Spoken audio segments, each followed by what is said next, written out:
We start tonight with President Trump putting his stamp on the federal government with unprecedented speed. And just 6 days in, he's already taking a victory lap with his first post-inauguration rally in Las Vegas. I declared a national emergency at our southern border. Under our leadership, America is back open for business. I pardoned hundreds of political prisoners who had been viciously persecuted. We are now in a merit-based world. Trump has two more members of his cabinet in place tonight. Defense Secretary Pete Hegseth, whose nomination once seemed on life support, was sworn in today after a 50-50 Senate vote. Vice President J.D. Vance stepped in to break the tie. And in an overnight move that seems to have caught much of Washington by surprise, the president fired the inspectors general, the title for top in-house watchdogs, from a number of federal agencies. With so much to cover, CBS's Willie James Inman is with the president in Las Vegas. Willie James, good evening. Good evening to you, Nancy. As members of President Trump's cabinet are confirmed by the U.S. Senate, behind the scenes, the White House is making swift overnight changes to the federal workforce.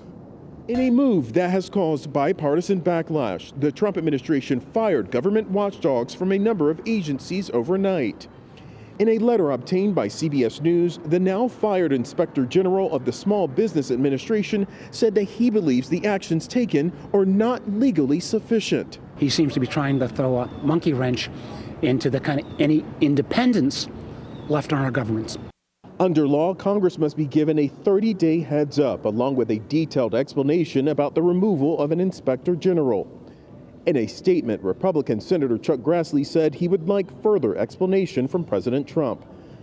The drastic shift is part of a flurry of executive action during President Trump's first few days in office, which also include the removal of diversity, equity, and inclusion programs. The White House now says agencies should terminate DEI employees within 60 days. The yeas are 59, the nays are 34. The nomination is confirmed.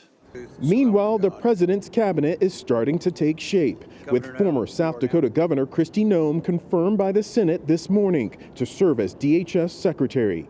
And Pete Hegseth is now the Secretary of Defense after a tie-breaking vote late Friday night. I want to thank the President of the United States, our Commander-in-Chief, Donald Trump. It is the honor of a lifetime, sir, to serve under you. And Nancy, CBS News has learned that the Army has told units to prepare for possible deployment in anticipation of numbers at the U.S. southern border ramping up in the next 24 to 48 hours. Nancy? Willie James Inman, thank you.